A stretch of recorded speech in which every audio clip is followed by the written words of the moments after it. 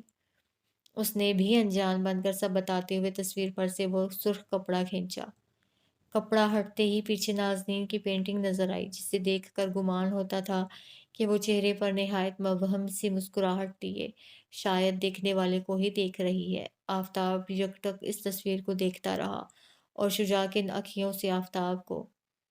کتنی پیاری لڑکی تھی نا یہ، پتہ نہیں کون کمینہ انسان ہوگا وہ جس نے اس کے ساتھ ایسی سفاک حرکت کی۔ شجاع نے بظاہر تصویر کو دیکھتے ہوئے جان بوجھ کر اس پر طنز مارا۔ میں تو کہتا ہوں کہ ایسے مردوں کو مرد کہنا ہی مردوں کی توہین ہے جو محبت کے نام پر معصوم لڑکیوں کے ساتھ۔ تم تو چائے بنانے گئے تھے نا شجاع، کیا ہوا، بن گئی چائے؟ آفتاب نے یکدم پوچھا جس پر اس کی بات نامکمل رہ گئی۔ ہاں چائے تو ریڈی ہے، بس تم ہی غائب ہو گئے تھے، چلو۔ اس کے یوں سٹ پٹا کر ٹوکنے پر اس نے دل ہی دل میں محظوظ ہوتے ہوئے جواب دیا۔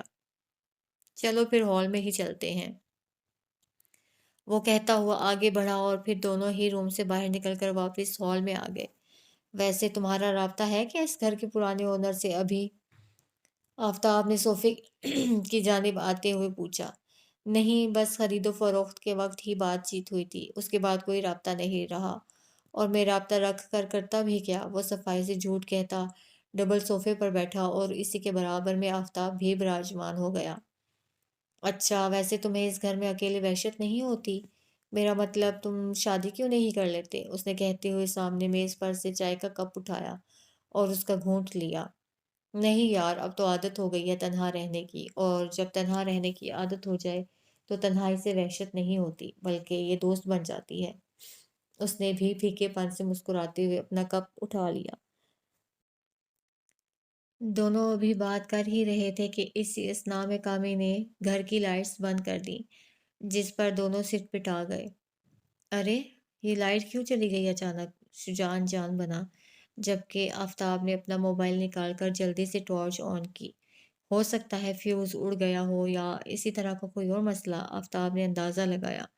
پتہ نہیں، خیر تم بیٹھو میں دیکھ کر آتا ہوں۔ شجاع اپنے موبائل کی ٹارچ آن کرتے ہوئے اٹھ کھڑا ہوا اور باہر کی جانب آیا جبکہ اندھیرے کا فائدہ اٹھا کر کامی واپس اندر آیا اور آفتاب کی پشت کی جانب موجود ٹیبل پر رکھا گلدان گرا کر چھپ گیا جس کے باعث وہ یکدم پلٹ کر ٹارچ کی روشنی میں پیچھے دیکھنے لگا جہاں اسے صرف فرش پر ٹوٹا پڑا گلدان نظر آیا، اسے توڑنے والا نہیں۔ کچھ دیر اسے دیکھتے رہنے کے بعد وہ اسے نظر انداز کرتے ہوئے واپس سیدھا ہو کر بیٹھ گیا اور چائے پیتے ہوئے شجاع کا انتظار کرنے لگا۔ تبھی کامی جس کمرے میں چھپا تھا اس نے اس کمرے کا دروازہ کھولا اور پھر پوری قوت کے ساتھ اسے پٹک کر بند کیا جس کے باعث اس اندھیرے سناٹے میں یہ زوردار آواز ایک لمحے کے لیے اسے ہلا گئی اور وہ گھبرا کر اپنی جگہ سے اٹھ کھڑا ہوا۔ یہاں کسی کی روح بھٹک رہی ہے، اسے کچھ دیر قبل کہی گئی شجاع کی بات یاد آئی۔ شجاع، اس نے گھبرا کر اسے پکارا مگر کوئی جواب نہیں ملا۔ تو وہ خود ہی چائے سے آدھا بھرا کپ میز پر رکھتے ہوئے اس کی تلاش میں باہر آ گیا، جبکہ کامی محظوظ ہو کر مسکرا دیا۔ دوسری جانب اس سے قبل کہ آفتاب اس تک پہنچتا، اس نے لائٹ کا آف سوئچ آن کر دیا، جس سے پل بھر میں پورا گھر روشن ہو گیا اور شجاع تک پہنچ چکے آفتاب کی جان میں جان آئی۔ ارے تم یہاں کیوں آ گئے؟ اس نے اپنا موبائل جیکٹ کی جیب میں رکھتے ہوئے کہا۔ بس اندر عجیب سا لگ رہا تھا، خیر اب میں چلتا ہوں۔ وہ بھی موبائل پینٹ کی جیب میں رکھتے ہوئے بولا۔ ایسے کیسے؟ چائے تو پی لو، اس نے مصنوعی حیرانی ظاہر کی۔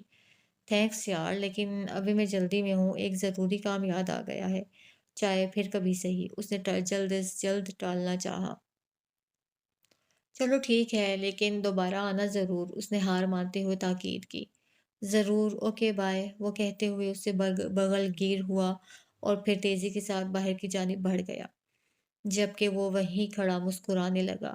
اس کے جانے کے بعد کامی بھی باہر صحن میں شجاع کے پاس آ گیا۔ اٹس سو فلمی اینڈ فنی یار، کامی نے باقاعدہ آفتاب کی نقل اتاری، جس پر دونوں ہی تالی مار کر ہنس دیے۔ پہلے تو اس کی بے فکر ادائیں دیکھنے والی تھیں کہ نو وے، میں نہیں مانتا یہ سب بکواس۔ بھلا مرنے کے بعد بھی کوئی کیسے واپس آ سکتا ہے، اور وہ بھی بدلہ لینے؟ نان سینس! اور وہ سب تمہارا وہم ہوگا جو اس گھر سے متعلق افواہیں سن کر تمہارے ذہن میں بیٹھ گیا ہے۔ اٹس سو فلمی اینڈ فنی یار، اور پتہ نہیں کیا کیا۔ لیکن جب کامی نے گھر کی لائٹ بند کر کے ہلکی سی توڑ پھوڑ شروع کی، پھر نکلی اس کی ساری نزاکتیں، اور ضروری کام کا بہانہ بناتے وہ بھاگ کھڑا ہوا۔ شجاع نے اپنی شرٹ اتار کر ٹی شرٹ پہنتے ہوئے مزے سے سب بتایا۔ تو مطلب وہ ڈرا؟ گود میں تکیہ رکھ کر ہتھیلی پر ٹھوڑی ٹکائے بیٹھی صوفیہ نے دلچسپی سے پوچھا۔ جس طرح سے اسے ایک ضروری کام یاد آ گیا تھا، اس سے تو لگا کہ ڈر گیا ہے۔ اس نے بیڈ کی جانب آتے ہوئے اندازہ لگایا۔ اگر ایسا ہے تو پھر ہمیں زیادہ محنت نہیں کرنی پڑے گی، ایک دو بار میں ہی وہ آسانی سے ڈر کر سب سچ اگل دے گا، اس نے مستقبل کی پیشن گوئی کی۔ پھر یہ کام بھی مکمل ہوگا اور بس ایک کام رہ جائے گا۔ وہ صوفیہ کی گود میں رکھے تکیے پر سر رکھ کر لیٹا۔ کون سا؟ اس نے شجاع کے بالوں میں انگلیاں چلاتے ہوئے ناسمجھی سے پوچھا۔ اپنی بیٹی کے لیے شاپنگ کرنا، اس نے معنی خیزی سے بتایا۔ سو جاؤ، دیر سے سو کے پھر صبح اٹھ کر کہتے ہو کہ اتنی جلدی صبح کیوں ہو جاتی ہے؟ صوفیہ نے اس کے گال پر ہلکی سی چپت لگاتے ہوئے موضوع بدلا۔ زمین پر پڑتی سورج کی کرنوں نے اطلاع دی کہ آسمان پر سورج جلوہ افروز ہو چکا ہے، اور خلاف معمول آج سبزواری پیلیس کے ڈرائنگ روم میں اس گھر کے تینوں مکین، یعنی مسٹر اینڈ مسز سبزواری اور ان کا اکلوتا بیٹا آفتاب سبزواری، یہ سب اکٹھے ناشتہ کر رہے تھے، اور ایسا یہاں شاذ و نادر ہی ہوتا تھا۔ مرزا بتا رہا تھا کہ تم آج کل کسی اجنبی لڑکے کے ساتھ کافی نظر آ رہے ہو۔ کون ہے وہ؟ برہان سبزواری نے چھری اور کانٹے کی مدد سے آملیٹ کھاتے ہوئے پوچھا۔ وہ شجاع حیدر ہے، کچھ ٹائم پہلے جب میرا ایکسیڈنٹ ہوا تھا تو وہی مجھے ہاسپٹل لے کر گیا تھا، تب سے ہی جان پہچان ہو گئی ہے اس سے، اس نے سلائس پر مکھن لگاتے ہوئے سرسری سا بتایا۔ تو بس اتنی سی بات کے لیے تم نے اس کے ساتھ گھومنا پھرنا شروع کر دیا؟ کوئی فائدہ ہے بھی اس سے تمہیں یا نہیں؟ انہوں نے اپنے عزلی لاپرواہ انداز میں کہا، جبکہ ان کی بات پر اس نے بے ساختہ حیرانی سے ان کی جانب دیکھا کہ ان کے لیے اس کا ایکسیڈنٹ ہو جانا اور کسی کا اس کی مدد کرنا محض اتنی سی بات ہے۔ کچھ پوچھا ہے میں نے؟ انہوں نے اسے خاموشی سے اپنی جانب دیکھتا پا کر تھوڑی سختی سے دھیان دلایا۔ جی ہے فائدہ، وہ بے وقوف کچھ عرصے پہلے ہی نیو یارک سے سارا سیٹ اپ وائنڈ اپ کر کے یہاں آیا ہے، اور اب ان پیسوں کو یہاں انویسٹ کرنا چاہتا ہے، اور لکیلی اسے بزنس کا بھی کوئی خاص تجربہ نہیں ہے، اسی لیے میں نے اسے آفر کی ہے کہ میں یہاں اسے نیا سیٹ اپ کرنے میں ہیلپ کروں گا، جس میں ڈیفینیٹلی میں اپنا بھی پروفٹ رکھوں گا۔ وہ بھی واپس ایک خود غرض بزنس مین کی خول میں آ گیا۔ گڈ، وہ محض اتنا بولے، جس کے بعد انہوں نے نیپکن سے منہ صاف کیا اور بنا مزید کوئی بات چیت کیے باہر نکل گئے، اور تھوڑی دیر بعد اس کی والدہ محترمہ، جو ناشتے میں کم اور موبائل میں زیادہ مصروف تھیں، وہ بھی کال آ جانے پر کسی سے بات کرتی ہوئی وہاں سے اٹھ کر چلی گئیں، جس کے بعد اب آفتاب اس عالیشان ڈرائنگ روم میں عمدہ ناشتے کے ہمراہ تنہا رہ گیا۔